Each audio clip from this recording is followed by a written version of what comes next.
Você tem o que é preciso para escapar de um vulcão em erupção e das corredeiras mortais. Sobreviver a situações de vida ou morte exige coragem, inteligência e capacidade de pensar logicamente, mesmo sob pressão extrema. Junte-se a mim agora na aventura definitiva, onde tudo que você sabe sobre a solução de problemas e sobrevivência vai ser colocado à prova. Número 10. Sobrevivência em água salgada. Imagine o seguinte: um dia você acorda na praia, sem nenhuma lembrança de como chegou lá, sem nenhuma civilização à vista e o sol batendo em você. Você precisa encontrar uma fonte de água bem rápido. Claro, tem o mar, mas a água salgada não é muito boa. Felizmente, você encontra uma cabana abandonada, que contém alguns itens úteis. Há uma lata de tinta grande e vazia, outra lata menor, uma bola de beisebol, um rolo de papel alumínio, um velho par de tênis e alguns outros itens variados. Qual desses itens adicionais vai ser mais útil quando combinado com os itens anteriores, na obtenção de água potável? A. Uma esponja velha. B. Um saco plástico. C. Um punhado de pedrinhas.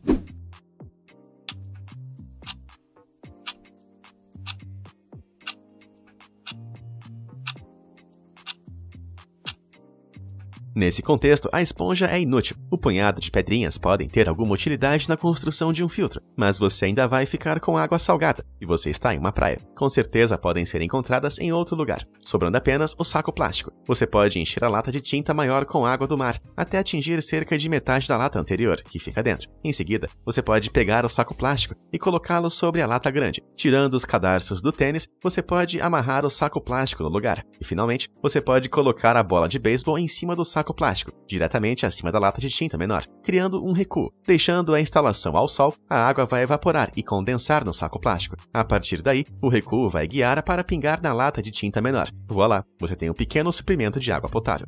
Número 9. Resfriando as ideias. Mesmo com água, essa praia está longe de ser um local de férias. A temperatura sobe para 43 graus, e até mesmo uma sombra dentro da cabana está quente demais para aguentar. Você precisa se acalmar. Algumas queimaduras de sol desagradáveis fazem com que a volta ao sol ou ao mar saia das possibilidades. Quanto a fazer xixi em um pano, digamos que a desidratação obstruiu as torneiras. Qual item você pode usar para esfriar? A. Folha de alumínio. B. Água do seu suprimento improvisado. C. A velha esponja.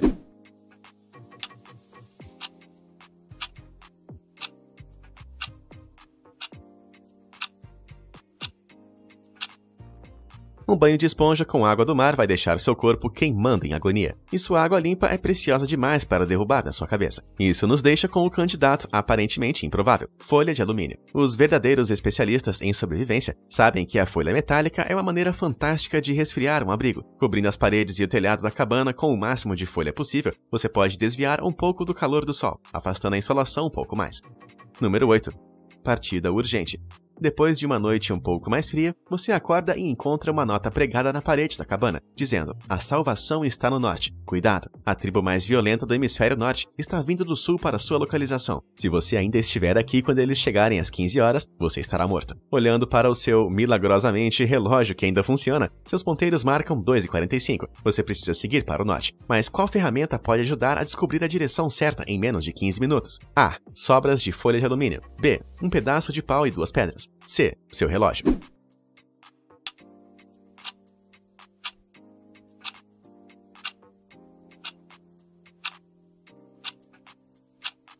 Embora tenha muitos usos, a folha de alumínio não é muito útil para a navegação. O pau e as pedras podem ser usadas para rastrear o movimento do Sol e calcular onde fica o norte, mas isso levaria mais tempo do que você tem. Seu relógio, por outro lado, pode calcular o norte imediatamente. Como especificou o estranho misterioso, você está no hemisfério norte. Sabendo disso, tudo o que você precisa fazer é segurar o relógio horizontalmente, alinhando o ponteiro das horas com o Sol. Desenhar uma linha invisível no meio do ângulo entre o ponteiro das horas e o 12 vai fornecer o sul. O ângulo oposto é o norte, então vá em frente. Número 7.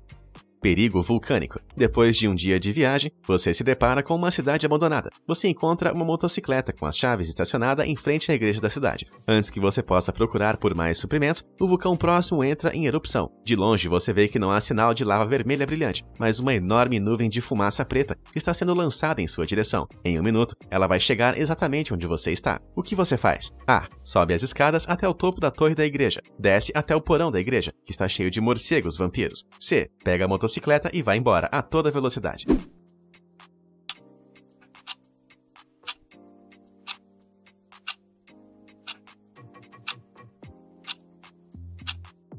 Erupções vulcânicas que expelem enormes nuvens de fumaça e poeira, em vez de lava, são devastadoras. A poeira que atinge centenas de graus de temperatura pode formar nuvens espessas, com centenas de metros de altura. Mesmo que a torre da igreja fosse a mais alta do mundo, você ainda estaria queimado. A poeira vulcânica também pode viajar a mais de 300 km por hora, uma velocidade difícil de ultrapassar até mesmo para motocicletas mais rápidas. Sua única opção é se trancar no porão com criaturas misteriosas, atrás de uma porta firmemente fechada. Número 6.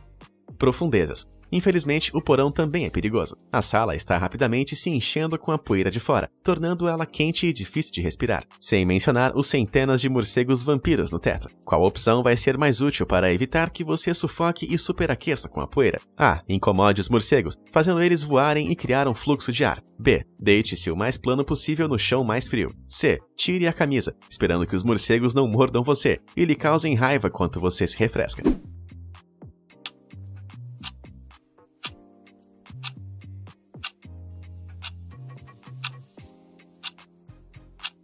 Despertar os morcegos não vai fazer nenhum mal a você, visto que morcegos vampiros são muito mais seguros do que sua reputação sugere, e apenas 0,5% deles carregam a raiva. Mas criar um fluxo de ar do mesmo ar cheio de poeira não vai te ajudar. Deitar no chão mais fresco pode ser confortável, mas a poeira ainda vai te sufocar antes que você perceba. Tirar a camisa vai ser muito mais do que um striptease. Você poderia segurá-la sobre a boca e o nariz para funcionar como um filtro, reduzindo a quantidade de poeira que é inalada. Número 5.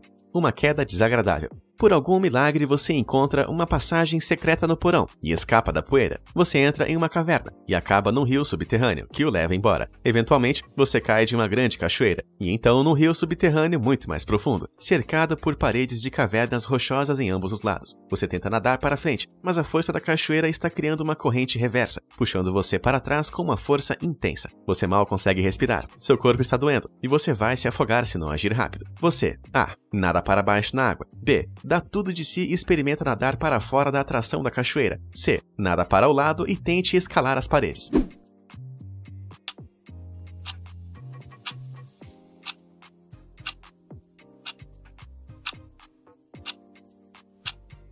Nadar para frente não é uma opção. A corrente já foi capaz de puxar você para trás e seu corpo já está doendo de exaustão. As chances de vencer diretamente a força de uma cachoeira são mínimas. Mesmo se você pudesse agarrar as paredes viscosas da caverna, você teria que fazer o impossível e escapar da corrente primeiro. Embora descer pareça contra-intuitivo, ir o mais fundo possível vai diminuir a força da corrente, e nadar mais rio abaixo é sua melhor aposta para superar a atração mortal. Número 4. Esperança abandonada. Eventualmente, o rio joga você em um pântano tenebroso. Você escapa por pouco de uma população de crocodilos tão grande que é forçada a sair do pântano e entrar em um parque temático abandonado. Pelos edifícios danificados pela água, entulho e destroços que bloqueiam a maioria das rotas, você pode notar que o local foi recentemente inundado. O lago do parque fica no meio, com estranhas marcas na lama de suas margens, e o resto do parque é uma bagunça intransponível. Existem apenas 3 caminhos disponíveis para seguir em frente. A. Nadar pela lagoa escura. B. Passar pelo túnel do amor, que se tornou o lar de vários grupos de zangões gigantes asiáticos. C. Se espremer por uma passagem estreita nos escombros, perturbando as aranhas venenosas com listras amarelas e pretas, e 8 centímetros de comprimento que te esperam por lá.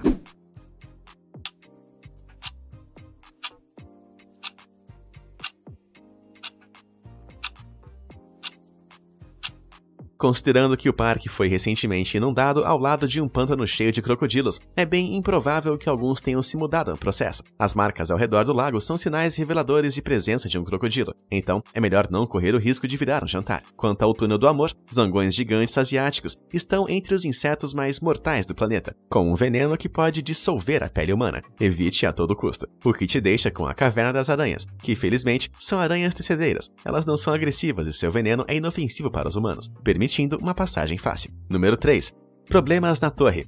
Depois de viajar para o norte por alguns dias, você se viu em um grande campo aberto. Em seu centro está uma torre estreita, a casa de um estranho misterioso com ódio por pessoas que não sabem matemática. Estranho, eu sei, mas esse homem está vivendo sozinho no meio de um campo remoto. Ele não é exatamente sociável. Ele diz que você deve descobrir a altura de sua torre. São 3 da tarde e o sol está alto. Ele te dá 1 minuto para resolver o quebra-cabeças ou vai atirar em você. O que você usa para resolver isso? A. Seus cadarços. B. Sua saliva. Ou C. Sua sombra.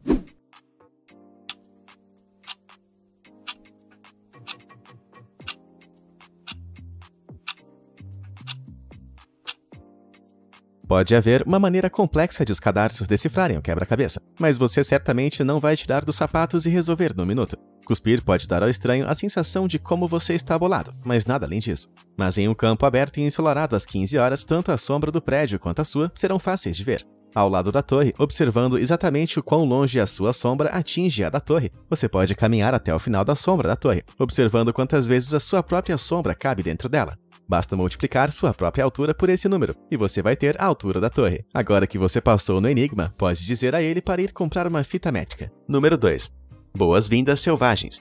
Sua piada não colou muito bem. Enquanto o estranho misterioso dá as boas-vindas a você em sua torre, ele fecha a grande porta de carvalho atrás de você, trancando você dentro. A torre do estranho está vazia, exceto por uma placa que diz Liberdade, apontando para 3 tanques separados, que você pode acessar logo abaixo. Você vai morrer de fome a menos que faça algo. Então sua única opção é entrar em um dos tanques e rezar para que haja uma saída. Mas qual tanque vai ser? A. O tanque com 3 porcos espinhos territoriais muito agressivos, cujos espinhos foram envenenados com o veneno do caramujo do cone, mais tóxico do mundo. B. Uma vaca leiteira faminta com cara de urso polar. C. Uma piscina contendo uma enorme lula Humboldt, de 3 metros de comprimento, que o doido trouxe do fundo do mar há 1 ano. Essas lulas têm a reputação de agredir humanos, e seus tentáculos carregam centenas de ventosas, cada uma delas com dentes afiados como navalhas, para agarrar a presa e arrastá-la em direção ao seu bico grande e afiado.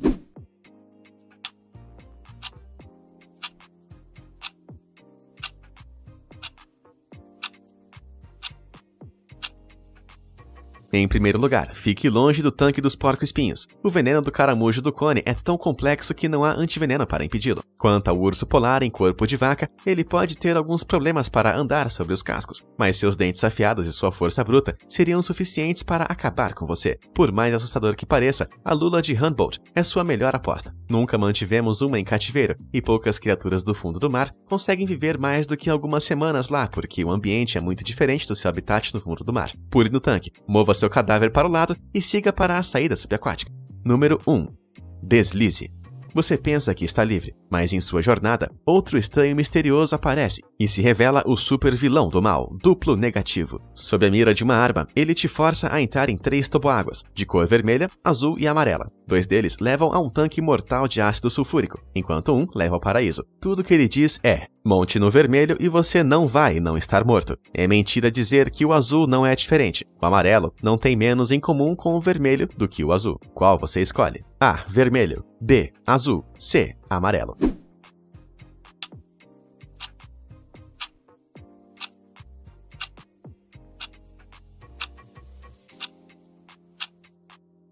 Andando no vermelho, você não vai não estar morto. Duplo negativo. Significa que você vai estar morto. O amarelo não tem menos em comum com o vermelho do que com o azul, o que significa que tem mais em comum com o vermelho do que com o azul. E aparentemente, é uma mentira dizer que o azul não é diferente do vermelho. Ou seja, é uma mentira dizer que o azul é semelhante ao vermelho, o que significa que o azul não é semelhante ao vermelho, mas o amarelo é. Isso significa que o vermelho e o amarelo são mortais, enquanto o azul é seguro. Você vai descendo o escorregador, até o fundo, onde...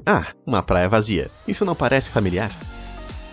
E aí, você conseguiu sair vivo desse desafio de enigma complicado? Quantas vezes você acertou? Conta pra gente nos comentários. Não esqueça de se inscrever no canal. Obrigado por assistir e até a próxima.